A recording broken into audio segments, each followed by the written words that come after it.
Bien-aimés frères et sœurs, vous connaîtrez la vérité et la vérité vous affranchira. Ça, c'est pas moi qui le dis, c'est la Bible qui le dit. Mais moi, je vous dis mieux. Vous connaîtrez la vérité historique, notamment celle de vos ancêtres kémites, et vous aurez une vision globale de ce que c'est que la vraie souveraineté politique. J'ajoute, vous reviendrez à la spiritualité africaine ancestrale et vous comprendrez les enjeux de l'indépendance économique. Et pour terminer, vous accepterez votre identité culturelle kémite et vous obtiendrez deux choses. La première, c'est la paix. La seconde, c'est le développement, à une condition. L'unité de toute l'Afrique noire, l'unité de tous les Noirs du monde entier. Otep à tous, bienvenue sur la chaîne des panafricanistes par essence, par conviction et par excellence. Celle des citoyens kémites par nécessité et obligation de combat. Nous sommes une chaîne qui n'est guidée que par nos ancêtres et rien que par les ancêtres qui appartiennent à l'égrégore du monde noir. Par conséquent, nous ne croyons en aucun Dieu venu de l'étranger. Toutefois, cette vidéo n'est aucunement destinée à inciter à la haine ou à la violence, car nous menons un combat qui est d'abord et avant tout spirituel, ensuite il est politique, géopolitique et géostratégique. Contre l'impérialisme, le colonialisme, le néocolonialisme et l'endocolonat. Sur la base du principe fondamental que nous avons hérité de nos ancêtres kémites, qui est celui de la Mahat, c'est-à-dire solidarité, vérité et justice. Vous êtes donc en droit de connaître la vérité, et nous avons l'obligation de vous dire la vérité, rien que la vérité, afin que justice soit rendue au continent africain. Et ça, c'est notre modeste contribution dans cette noble lutte en faveur de la souveraineté, la dignité, la solidarité et l'unité africaine. Ça, c'est ce que nous appelons le panafricanisme. Bien-aimés frères et sœurs, nous allons tenter d'apporter une solution concernant la plainte du Mali contre la France au niveau du Conseil de sécurité de l'ONU. Depuis le premier jour de cette plainte, j'avais déjà pensé personnellement que nous avons eu une victoire. Je parle de nous en tant que panafricanistes, en tant qu'Africains, dignes et responsables, qui veut la souveraineté des États africains. Pour moi, c'était déjà une victoire, parce que ce n'était pas facile. On n'a jamais vu ça dans l'histoire de l'Afrique, où un pays comme le Mali, un pays pauvre, décide de porter plainte contre son bourreau dans les institutions de ce bourreau, sachant qu'il y aura des représailles. Forcément, il y aura des représailles. Et le Mali l'a fait. Donc pour nous, ça c'est déjà une victoire. La plainte seule est une victoire. Maintenant, qu'est-ce qu'il fallait attendre de cette plainte? Pas grand-chose. Parce que dès qu'on a vu que la France a diligenté Macky Sall pour venir négocier, Emmanuel Macron lui-même est parti encore en Algérie pour demander à l'Algérie d'intervenir afin que le Mali puisse se taire et noyer le poisson dans l'eau. Eh bien, ça n'a pas marché. Donc, on savait que le Mali était sur la bonne voie. Et le Mali a confirmé justement notre victoire. Ce n'est pas la victoire d'Assimi Goïta, c'est notre victoire. Parce que si Assimi Goïta échoue, c'est notre échec. Donc, pour nous, c'est notre victoire.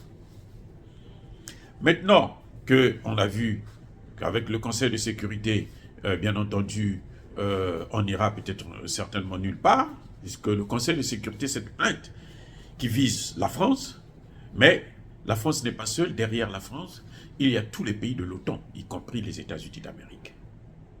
Et oui, c'est pour ça que vous voyez qu'ils tous y mettent des barricades. Ils ne veulent pas qu'on puisse savoir la vérité. Parce qu'ils savent que ce que fait la France, c'est en général ce que fait les États-Unis ailleurs. Tout ce que fait la France, elle imite les États-Unis. La France n'a rien inventé. Tout ce qu'elle fait. Vous savez que même l'esclavage, ce n'est pas les Européens qui ont inventé l'esclavage. Ce sont les Arabes. Et ils ont copié. Et la colonisation, ainsi de suite. Donc, vous voyez, ce n'est pas des gens qui... La France n'est pas un pays novateur. Elle n'a jamais rien créé quelque chose de nouveau. Elle ne fait que faire ce que les autres ont fait et bon, elle tire les profits. Donc derrière cette plainte, il y a aussi les pays de l'OTAN, il y a l'Allemagne, il y a l'Angleterre, il y a les États-Unis, puisque tous, ils font la même chose. Ce sont eux qui ont détruit la Libye. Parce que pour comprendre ce qui se passe au Mali, il faut d'abord comprendre la situation de la Libye, comment la Libye a été décapitée, démantelée. C'est lorsqu'on comprend ça qu'on se dit que, mais attendez, donc c'est toute une coalition contre l'Afrique. Et c'est ça, bien entendu. Donc porter plainte contre la France, c'est comme si on portait plainte contre les pays de l'OTAN. Et là, ces pays-là ne vont pas vous laisser tranquille. Ils ne vont pas accepter qu'ils puissent être au vu et au su de tout le monde comme étant des bandits, des voyous. Vous voyez, ils sont en train d'entourer l'Afrique des bases militaires parce qu'ils veulent occuper l'Afrique. C'est tout. C'est ce qu'ils sont en train de faire, c'est ce que les Français font, c'est ce qu'eux aussi font. Maintenant, la victoire, qu'est-ce que la victoire supplémentaire des panafricanistes de l'Afrique, c'est quoi? Ce serait que maintenant, au lieu de se tourner au Conseil de sécurité qui ne veut pas les recevoir, eh ben, le Mali doit se tourner vers tous les pays du monde entier. Elle doit prendre ces preuves-là, envoyer ça dans les pays du monde entier. Elle doit prendre ces preuves-là, envoyer ça dans les grands médias africains notamment. Et puis, s'il en faut, les médias occidentaux. Elle envoie, ils n'ont qu'à faire ce qu'ils veulent, mais nous avons l'information. Donc, il y a deux solutions. Enfin, c'est une solution, mais qui se présente en deux phases. Il faut envoyer ça d'abord, amener le dossier au niveau de l'Assemblée générale de l'Organisation des Nations Unies. Vous devez donner la preuve. S'il en faut, il faut écrire à chaque État, chaque pays, via leurs ambassadeurs, vous leur envoyez les preuves. Et puis, mettez ça à la disposition des médias, du grand public. Nous avons ça, pour nous, c'est ça la victoire. Il ne faut pas attendre, même si le Conseil de sécurité se réunit. Il ne faut pas s'attendre à ce que le Conseil de sécurité puisse prendre une résolution pour condamner les États-Unis, et plutôt la France. Si vous avez vu les États-Unis, malgré le rapport de l'Organisation des Nations Unies concernant la RDC, qui condamnait bien entendu le Rwanda, les États-Unis n'ont pas condamné le Rwanda. Ils se contentent de dire à Tshisekedi, non, on va te donner 1 milliard. On lui promet 1 milliard. On va te donner des armes. On lui promet des armes. Et Tshisekedi, comme c'est un dormeur, il dort. Bref, dans ce cas présent, ils ne peuvent pas condamner la France. Ils ne peuvent pas parce que la France va partir avec elle. Et condamner la France, c'est s'auto-condamner pour les Occidentaux.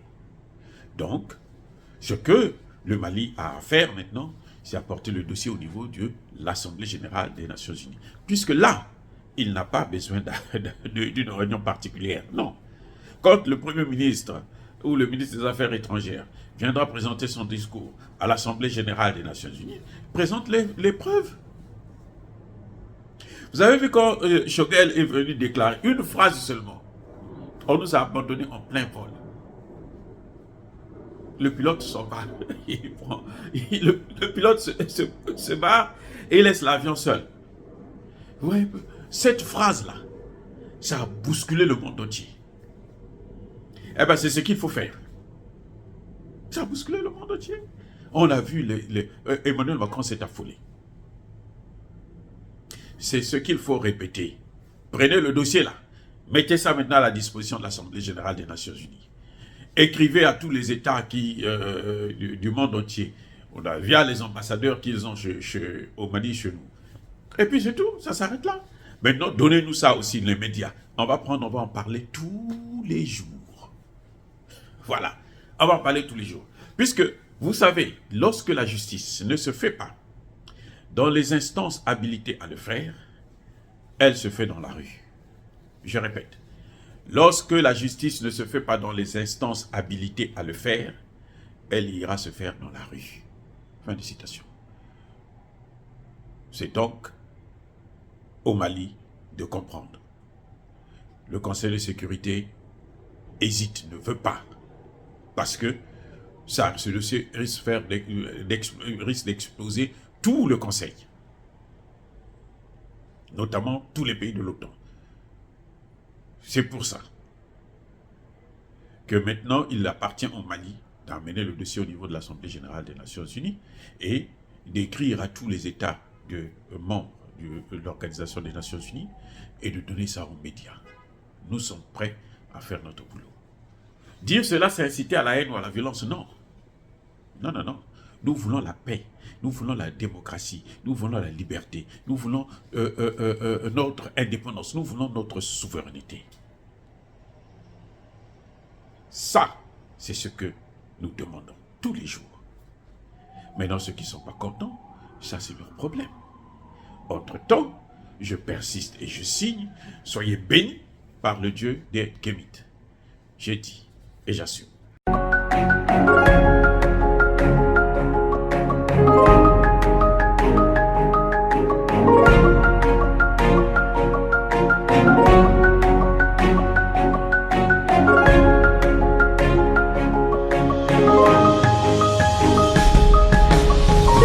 Eux, ils marchent par la foi et non par la vue. Mais moi, je vous conseille vivement de marcher par la connaissance scientifique et historique, notamment celle de nos ancêtres kémites, par les 5 sens et par l'intelligence. À vous, à Pierre.